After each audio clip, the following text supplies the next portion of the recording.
Dalam dunia kuliner, penyedap rasa buatan atau MSG dianggap sebagai racun yang harus dihindari.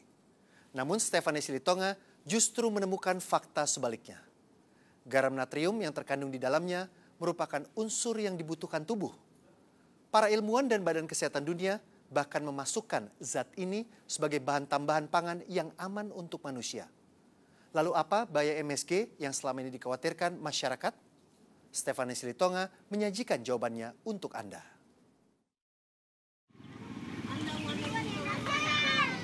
Inilah pemandangan yang tak asing dijumpai setiap hari. Berbagai macam jajanan ini menjadi kegemaran banyak orang. Tak hanya bagi para pelajar, tapi juga para karyawan kantoran. Kunci keberhasilan makanan-makanan ini terletak pada bahan yang mampu memberikan cita rasa menggiurkan, yakni penyedap rasa atau MSG. Bubuk gurih yang selalu menjadi kontroversi karena dianggap sebagai penyebab berbagai penyakit. Kalau misalnya jajan di luar ada kekhawatiran sama MSG? Suka sih, kadang suka bilang nggak usah pakai MSG. Kalau saya sih enggak sih ya, karena udah biasa di luar sih ya, jadi cuek aja gitu. Biasanya suka jajan apa? Kalau di sekolah? Mie. Kalau mie instan kan banyak pengawetnya. Kadang sih khawatir juga, dia kan hobi banget makan mie. Jadi kadang khawatir juga. Biasanya kalau untuk satu mangkok soto mie, biasa takarannya seberapa banyak? Segini nih. Seberapa? Nih. Segitu? Kadang segini tergantung mintanya sih. Oh gitu? Tergantung minta pembelinya. Tadi sih lupa bilang. Kenapa khawatir sama wijen? Nggak baik buat kesehatan. Pakar Gizi Institut Pertanian Bogor, Profesor Hardinsyah, justru berpendapat sebaliknya. Monosodium glutamat atau MSG diperlukan tubuh manusia. Ternyata glutamat ini itu merangsang keluarnya enzim-enzim di dalam pencernaan. Misalnya saja kita kan ada kelenjar ludah namanya ya. Nah dalam kelenjar ludah ini banyak enzim. Itu ternyata kalau kita makan glutamat, tidak hanya MSG, asal glutamat aja banget protein, itu cenderung lebih banyak terangsang keluar. Jadi ada mekanisme rangsangan dari glutamat keluarnya enzim dan kelenjar pencernaan tadi. Begitu juga di lambung kita. Nah karena tadi enzim tadi banyak keluar, proses pencernaannya jadi cepat. Jadi waktu cernanya itu lebih cepat. Kesimpulan tersebut ia peroleh atas dasar penelitian-penelitian terbaru mengenai MSG yang menyatakan bahwa MSG tak berbahaya. Salah satunya penelitian yang dilakukan oleh Food and Drugs Administration Amerika Serikat. Oke, berarti sebenarnya glutamat ataupun MSG ini penting dalam makanan. Penting untuk kita konsumsi dalam setiap makanan seperti itu? Penting tidak berarti dalam setiap makanan, seperti saya katakan tadi. Ada makanan yang diperlukan penggugah selera, ada makanan tadi dengan cita rasa tradisional, rasanya udah nggak perlu lagi ditambahkan penyedap. Beberapa jenis gulai, bumbu, itu udah kaya sekali akan racikan bumbu. Meski demikian, masih banyak orang yang sebisa mungkin menghindari konsumsi MSG. Karena dipercaya kandungan tersebut tidak baik untuk kesehatan berdasarkan penelitian-penelitian sebelumnya. Menginjeksi MSG pada hewan dalam kurun waktu tertentu. Hasilnya, hewan yang diberi MSG mengalami obesitas dibanding yang tidak diberi MSG. Sebenarnya MSG ini bahaya tidak bagi kesehatan? MSG tadi kalau ditambahkan sebagai penyedap pada makanan, bukan dimakan alone sendiri terpisah, itu aman. Tetapi buat orang tertentu dia sensitif, sejenis alergi begitu. Karena itu kalau orang merasa dia habis mengkonsumsi makanan yang ber-MSG kemudian ada rasa pusing, baal dan sebagainya, ya itu nggak cocok. Sama dengan kalau kita makan udang gatel, kalau kita makan telur berisulan, ya jangan makan telur, jangan makan udang. Ya.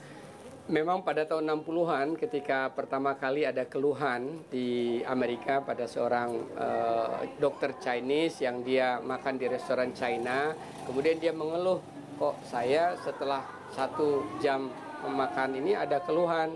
Kemudian setelah itu keluhannya hilang, rasa pusing, rasa baal.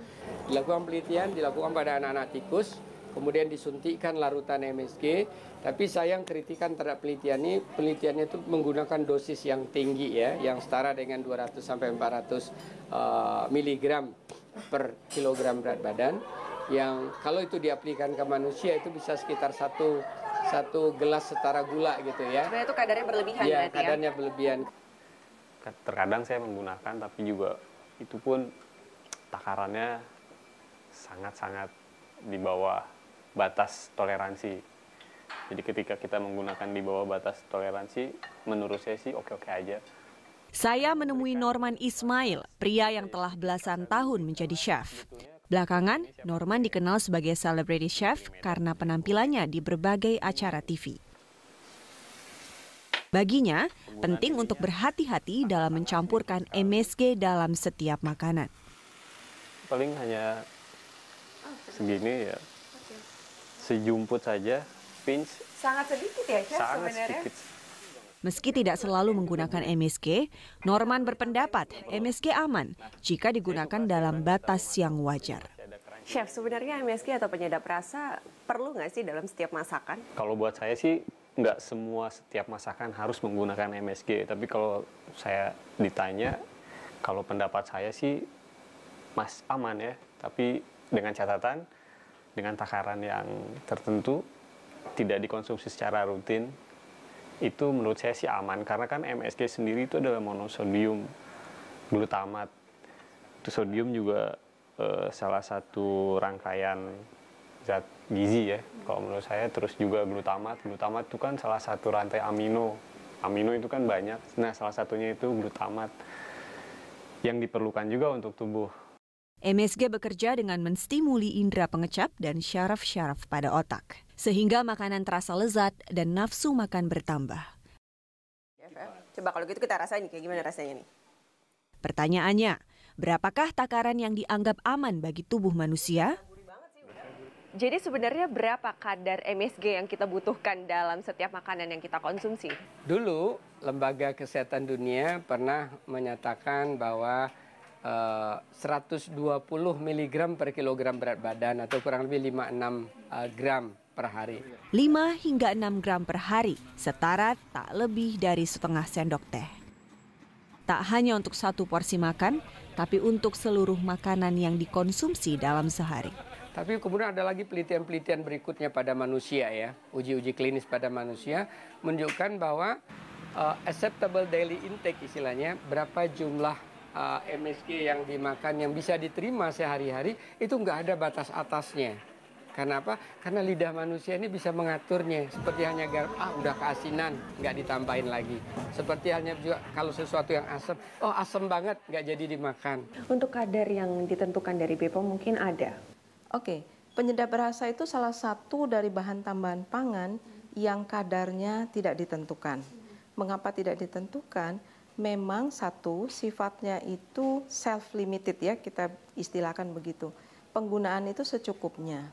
Direktur Standarisasi Produk Pangan dari Badan Pengawas Obat dan Makanan atau BPOM, Teti Helveri Sihombing, menjelaskannya pada saya, berbagai penelitian dan penilaian BPOM menyatakan MSG aman dikonsumsi. Namun, tetap ada yang harus diwaspadai. Oke, jadi memang penggunaan MSG itu bukan hanya diteliti di Indonesia saja, itu isunya bahkan sudah bertahun-tahun. Banyak penelitian baik di negara maju maupun di negara berkembang. Kesimpulannya adalah sebetulnya tidak ada masalah dengan penggunaan MSG, tetapi mungkin yang kita harus waspadai ada orang-orang tertentu yang sensitif. Jadi sama saja ada yang sensitif terhadap kacang, ada yang sensitif terhadap susu, nah ada yang sensitif memang terhadap MSG. Jadi dia kalau konsumsi MSG mungkin akan timbul gejala-gejala yang tidak umum. Bisa seperti flash, kepanasan, atau yang disebut dengan Chinese restaurant syndrome, ada pada orang-orang tertentu. Sementara, Chef Norman punya cara sendiri dalam mengaplikasikannya di kehidupan sehari-hari, terutama bagi anak-anaknya. Saya batasin makan nasi goreng, makan mie instan juga mereka saya batasin. Jadi makanan mewah bagi anak-anak saya itu adalah mie instan. Jadi kalau mungkin 1 bulan mereka dapat jatah 1 kali mie instan. Jadi buat mereka itu, wah, ini adalah makanan mahal. Karena jarang-jarang. Karena jarang. Selain FDA Amerika Serikat, World Health Organization atau WHO telah lama mengategorikan MSG aman, meski di tengah berbagai kontroversi. Kalau misalnya MSG itu sebenarnya aman bagi tubuh manusia untuk dikonsumsi, tapi kenapa ada sebagian orang yang alergi terhadap MSG karena akhirnya setelah makan MSG ada dampak yang terjadi pada tubuhnya? Mbak Stevin kalau makan udang normal aja? Enggak. Oh enggak. Nah, berarti ada sistem, termasuk sistem enzim dalam tubuh yang nggak bisa merespon baik seperti hanya saya. Saya makan udang nggak apa-apa. Saya makan kepiting nggak apa-apa. Nah, sama dengan tadi logikanya. Apakah berarti telur itu bahaya? Bahwa telur itu membuat bisul pada orang tertentu. Apakah tadi udang itu berbahaya? Padahal hanya buat orang tertentu saja. Dia gatal ya. Buat orang yang tadi sensitif, alergik, itu tidak dianjurkan. Pada akhirnya, segala sesuatu memang tidak dianjurkan untuk dikonsumsi secara berlebihan, termasuk bubuk penyedap rasa. Kepekaan menggunakan MSG dalam makanan adalah faktor penting yang menentukan keamanan MSG terhadap kesehatan. Bagaimana untuk menghindari kadar MSG yang berlebihan? Pertama, kita perhatikan dulu terhadap sensitivitas tubuh ya. Kalau itu memang kita nggak cocok, meskipun itu sebenarnya setengah jam, 1 jam kemudian hilang, nah silahkan dibatasi atau sama sekali mungkin berpantang terhadap makanan yang ber-MSG. Tapi kalau tidak ada masalah, saya kira itulah yang dikatakan WHO secara umum MSG adalah aman. Boleh pakai penyedap rasa asal tidak berlebihan. Betul. Usai sudah 360, kita jumpa lagi pekan depan di jam yang sama. Saya Putra Nababan, terima kasih. Sampai jumpa.